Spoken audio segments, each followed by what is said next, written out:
Homage to the Buddha, the Dhamma, and the Sangha. Welcome back, young friends and everyone joining for the Gradual Teaching series. We are continuing to look at the Buddha's gradual instructions on the heavenly realms, and today we're doing a recollection of the pure abodes as a guided meditation. So if you remember from the Anussatthana Sutta, this is Anguttara Nikaya, chapter 6, discourse number 9, we looked at the 6 topics of recollection.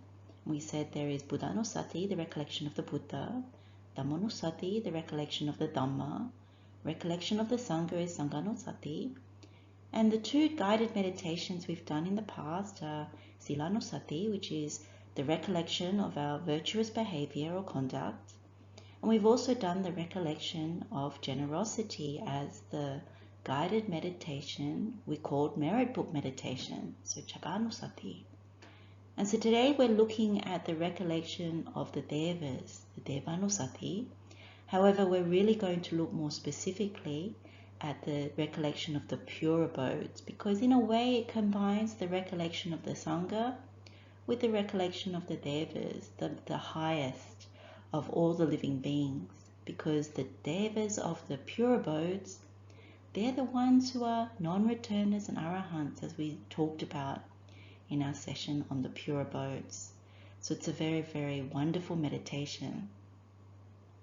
Now the reason why we do these meditations, as we've said before, is because these meditations lift the mind. They make the mind bright, luminous, and very expansive. And that's very helpful to us for many reasons. One, for the meditation and to lift the mind out of dukkha, out of its stresses and discontent, and to see the Buddha's teachings more clearly.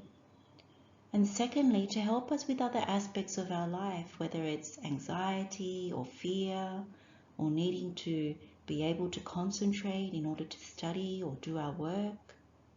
And so these types of recollections are very, very important and very, very skillful and wholesome. Before we begin our guided meditation, let's go through some of the Buddha's words in the Mahanama Sutta, Anguttara Nikaya, chapter 6, discourse number 10. Now, Mahanama is a layperson, so a lay householder, so what the Buddha says to him is very applicable to us. So the Buddha says, a noble disciple recollects the Devas thus. There are Devas ruled by the 4 great kings, Tavatimsa Devas, Yama Devas, Tusita Devas, Devas who delight in creation, Devas who control what is created by others, Devas of Brahma's company, and Devas still higher than these. There exists in me too such conviction, saddha, as those Devas possessed, because of which, when they passed away from here, they were reborn there. There exists in me too such virtuous behaviour, such learning, such generosity, such wisdom, as those Devas possessed, because of which, when they passed away from here, they were reborn here. When a noble disciple recollects the conviction, virtue, learning, generosity, and wisdom in oneself and in those Devas, on that occasion one's mind is not obsessed by lust, hatred, or delusion. On that occasion one's mind is simply straight, based on the Devas. A noble disciple whose mind is straight gains inspiration in the meaning, gains inspiration in the Dhamma, gains joy connected with the Dhamma. When one is joyful, rapture arises. For one with a rapturous mind, the body becomes tranquil. One tranquil in body feels pleasure. For one feeling pleasure, the mind becomes concentrated. This is called a noble disciple who dwells in balance amid an unbalanced population, who dwells unafflicted amid an afflicted population. As one who's entered the stream of the Dhamma, one develops recollection of the Devas. So what we're going to do in this meditation, this guided meditation, is go through the qualities of the Devas of the pure abodes. And we're going to recollect that if we cultivate the same kind of qualities, then we will be reborn there. And we're also going to see that when we do this meditation, our mind is free of greed, hatred, and delusion. Our mind is straight. It has the similar right view. And if we remember what the Buddha just said about what happens when you do so, we actually understand clearly the Dhamma, and we get into the mental absorptions, the jhanas. And we are the ones, when we do this meditation, who are in balance. So we are in balance compared to other people in the world who are not. And we're also unafflicted. That means we're peaceful, calm, unlike other people in the world. So it's a very wonderful thing to be able to do this meditation and to hear the Buddha's words around it. So let's begin. We're now going to do the guided meditation. So find a comfortable sitting position, something that you can sit for a little while. You can be cross-legged on the floor or with your legs out, or you can sit in a chair. And you can do it as a walking meditation if you like, but up to you. Sometimes it's nice to do this as a sitting meditation. And let go of all the things that you've been concerned about. So it could be your studies, your friends, your parents, or all the things that you need to do, whatever they are, just put them aside for these few minutes that we're going to meditate together. So our focus of the meditation today is on the pure abodes. So these are the non-returners and the arahants, the most supreme living beings in the world, very, very great and noble beings, the highest of all beings in the world. So we follow the Buddha's instructions. The Buddha asks us to reflect on them so we can bring to mind those that resonated with us, that we learned about. It could be Hathako Valavi, the lay householder who went to the Viha realm. Or it could be Venerable Pukasati, who received a teaching from the Buddha and also went to the Viha realm.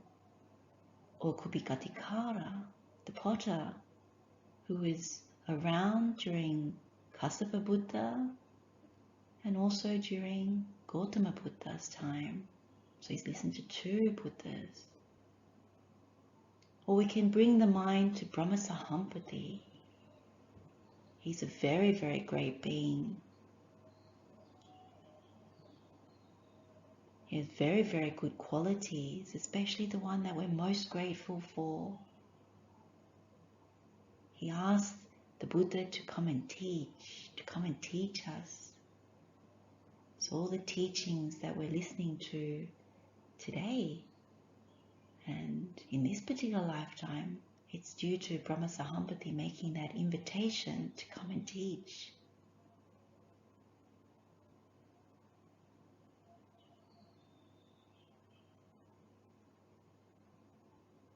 So when we reflect on these noble beings who are non-returners and arahants in the pure abodes, the suddhāvāsa, we think about their conviction, their saddha, how much faith and confidence and conviction they have towards the Buddha.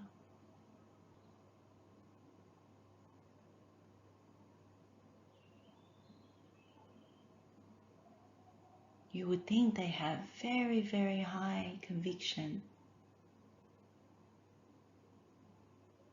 much more than we know. But if we cultivate the same kind of conviction, then we will be reborn where they are.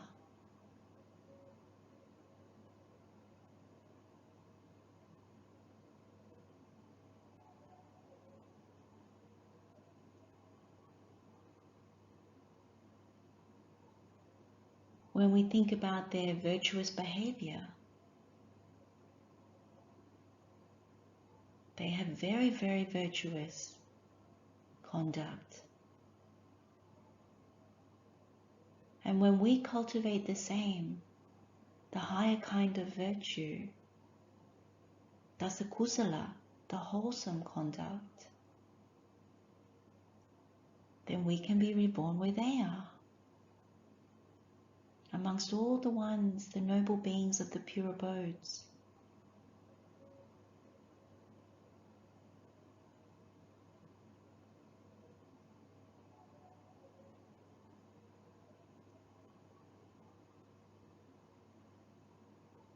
And when you think about the amount of learning that they have, suddhāvāsa, they have heard many Buddhas, some of them many more than we can fathom.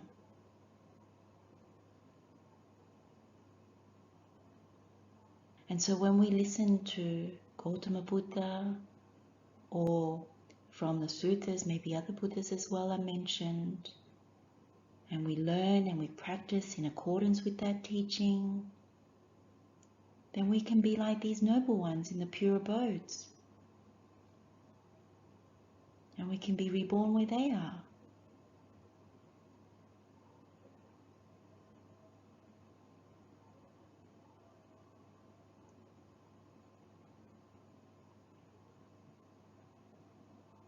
And then when you think about their generosity, how generous they have been, how much generosity and giving they have cultivated, and then to be born in the suddhāvāsa, the pure abodes. If we cultivate what they have done in terms of generosity and giving, then we too, we can be born in the pure abodes. We follow their good example.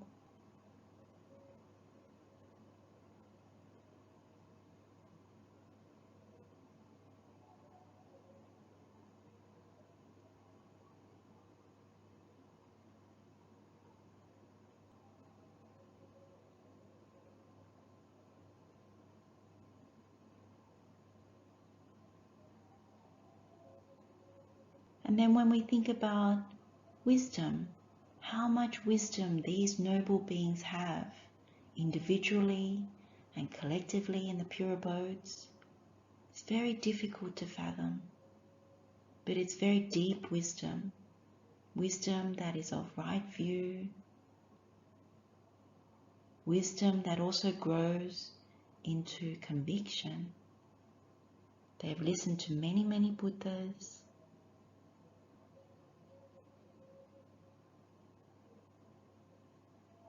They have practiced very diligently. And so they have all these noble qualities that if we follow their good example, if we reflect on them in this very wholesome way, and in our minds we pay respects to them, the greatest living beings in the whole entire world who have followed the Buddha's path, they have path and fruit of non-return. They have path and fruit of arahant. They will never come back to any of the other realms. If they haven't already attained Nibbana, they will attain Nibbana from these pure abodes.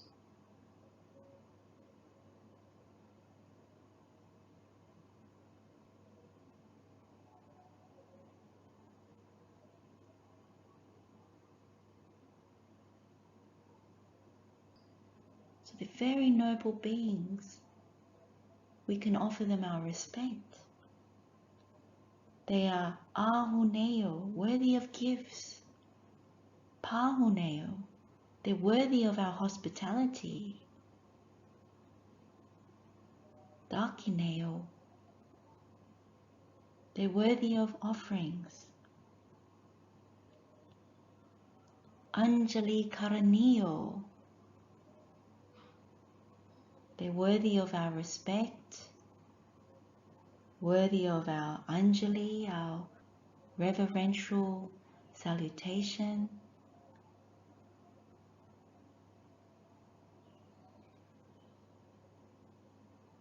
And when we chant Anuttarang Punya Ketang Lokasa, they are these beings in the pure abodes. They are the unsurpassed field of merit for the whole world.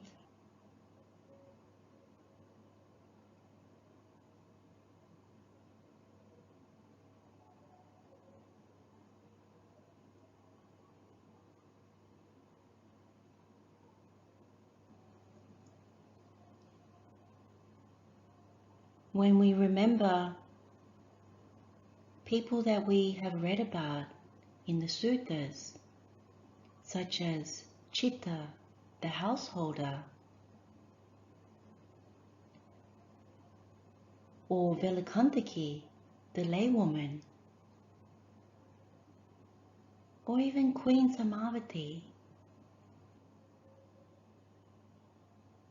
people such as this who we remember, they're the ones that have ascended to the pure abodes. And until they pass away, they are walking the path and developing further to arahantship.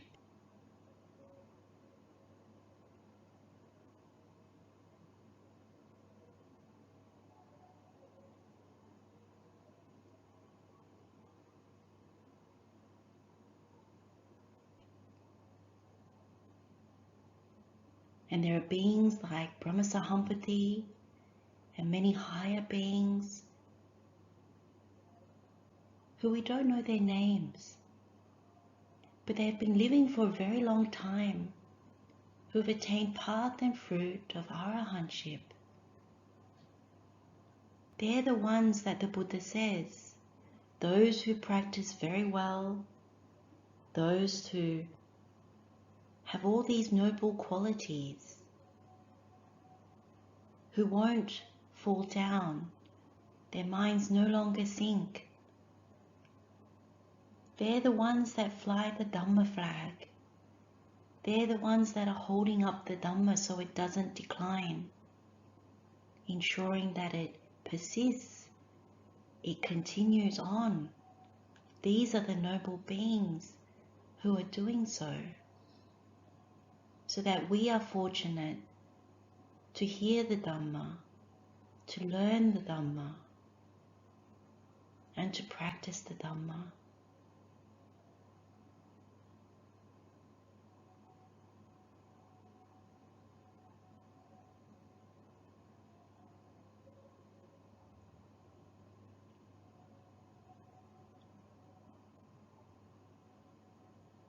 These are the beings that we want to follow in their footsteps, just as they have followed the Buddha's footsteps.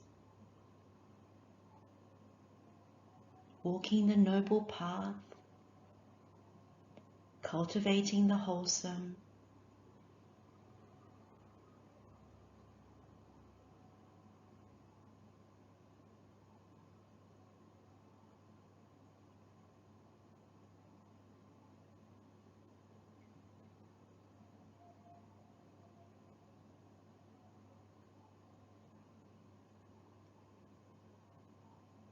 when you remember these noble beings, particularly the ones who are the highest of these pure abodes, the Akanita realm, then you know these beings, they have all the perfections, the 37 enlightenment factors.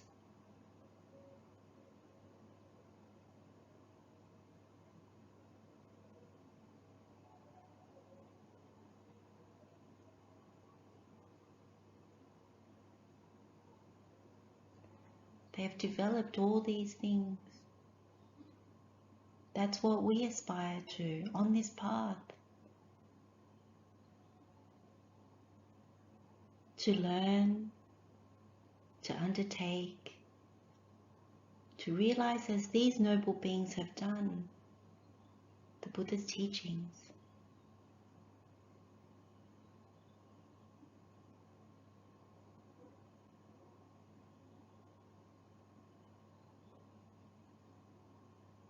They are what we call the munis, the sages, perfect in conduct, through body, speech and mind. They would never tell a lie. They would never kill living beings. All the dasa kusala, the wholesome.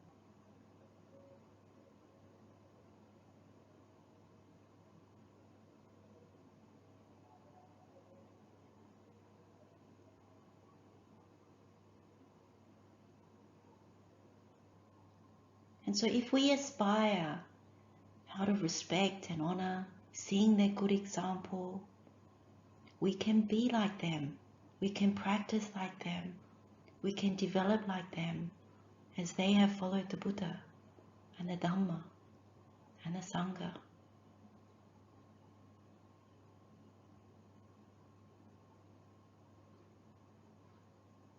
And as we know, they are helping other living beings in all other realms. They're teaching, they're sharing, they're encouraging, they are inviting to the Buddha's path. The amount of loving kindness that they cultivate is immense. The amount of compassion that they cultivate is immense. It's immeasurable. The amount of mudita, joy that they cultivate is immeasurable. How much joy they have for other beings entering the stream, coming to the Dhamma, and how much equanimity they have. Immeasurable. They welcome and invite all to walk this path with them, as the Buddha has done. So let's take a few moments to meditate quietly and recollect these wonderful, marvelous, great, noble beings, the supreme beings of all the world, a blessing on all the world. And in our minds, let's pay respects as we contemplate and remember them with gratitude and lift the mind. Allow it to be happy.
We can end our meditation here.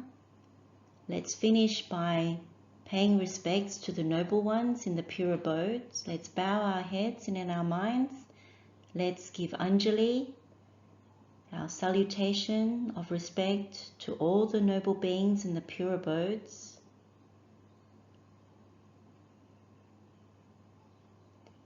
And let's share the merit with all sentient beings for our meditation.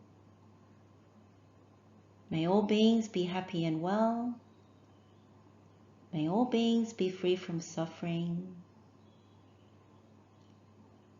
Blessings of the Triple Gem, wishing you well. Teruan Saranai.